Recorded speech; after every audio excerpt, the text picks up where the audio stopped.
Hi everyone, thanks for taking a moment to watch one of our videos. I just wanted to give you a little bit of information about Keaton and just my journey with him as a parent. I often get questions asked, and so we thought we would do a little Q&A today. So here we go. So the first question is, what is the tape on his eyes for? So Keaton has what's called ptosis. It's where his eyelids don't open on their own, but they can shut. So I put gentle paper tape on his eyelids to help him see a little bit better during the day. Can Keaton talk? Keaton cannot talk. He can make different vocalizations at different volume levels, but that is the only way he communicates. Why don't you use sign language? So I did try to teach him sign language from a very young age, some basic signs like more and want and feed. However, he just doesn't have the cognitive ability or the fine motor skills to put all that together to sign himself. How do you know what he wants? So a lot of it is similar to parents when they have newborns. You are just trying to figure out different sounds and what they might mean. So just over the 11 and a half years, there's certain vocalizations that I can pretty much tell if he's hungry or if he needs a diaper changed and whatnot. So a lot of it is trial and error and then just getting to know him. Why does Keaton require 24/7 care and supervision? Okay, so Keaton requires 100% supervision because of all of his special needs. Not only is his cognitive ability very low, but he's legally blind and deaf, and he's got a pretty severe seizure disorder. So he definitely cannot be left on his own, primarily to keep him safe. He's not aware of moving or running into things and harming himself, so that supervision is super important for him. How many seizures can Keaton have in one day? So with Keaton's seizure disorder, he has different types. He has small ones that I call zone out seizures, where just in the middle of his movements or daily activity, he might just quote zone out or look like he's staring off into space. He can have those little ones anywhere from 10 up to 50 a day. And then Keaton also has grand mal seizures, where his body may go into full jerking and just stringent movements, and those last anywhere from 2 to 5 minutes. Thankfully, we don't have those as often, but usually if we have them, they're in the evenings, shortly after he falls asleep. And then if he has seizures that last over 5 to 10 minutes, that usually means we have to take a trip to the hospital. Does Keaton have to take any medications? Keaton does. He takes several medications for his seizure disorder. He also takes medications for his acid reflux, stomach issues, as well as medication to help him sleep at night. Can Keaton feed, dress, or bathe himself? He cannot. Like I said, Keaton requires 100% supervision, and one of the reasons is because he doesn't have the fine motor abilities to dress or feed himself, so I do all that care for him. Is Keaton potty trained? Keaton is not potty trained. He still wears diapers.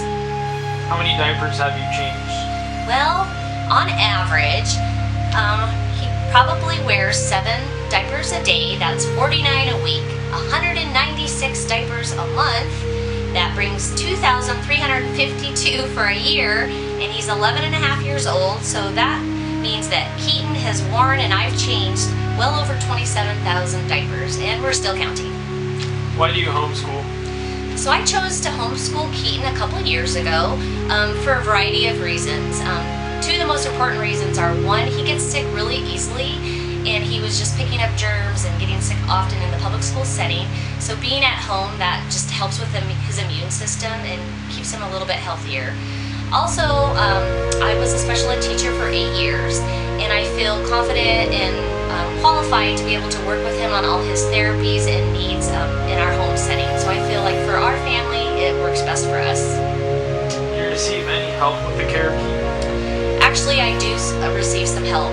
Alaska has an awesome Medicaid waiver program that Keaton qualified for a few years ago, and with that, he qualifies for both in-home care help and respite.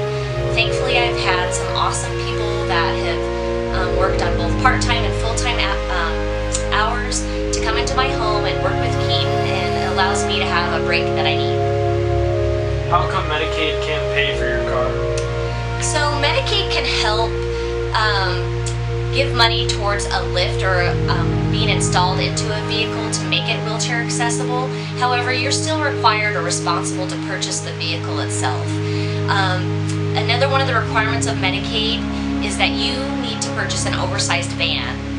And I have a very small single car garage, so therefore I would have to rebuild my whole garage just to have a van fit into it.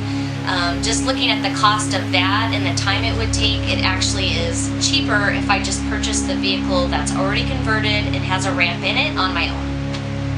How come this wheelchair accessible vehicle costs so much? That's a good question. It's actually very comparable to a new minivan or other vehicles that are already wheelchair accessible. The Ford Explorer itself costs $36,865, and it's a 2015 with 10 miles on it. And then the Brawnability is the company that converts it and makes it into a wheelchair accessible vehicle. That is where it gets a little bit spendy. It costs $28,900 just to convert the car into that type of vehicle. So altogether, that brings you to $67,700. And thankfully, Brawnability has been gracious enough to take $7,500 off that price. But that's why we have a goal of around $60,000 to raise for purchasing this new car. How do you continue to have a positive attitude throughout this journey with Keaton? Well, I think anytime you have a challenge or crisis or struggle in your life, you have a choice of how you respond.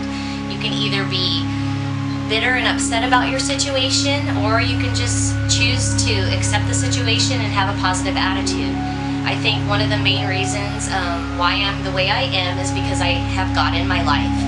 God is the most important thing in my life, and He definitely gives me strength and endurance, patience, all the qualities needed to take care of Keaton and just try to meet his needs the best that I can. So I'm so grateful that I have God in my life, and that's what keeps me positive. Do you ever get sad about his development?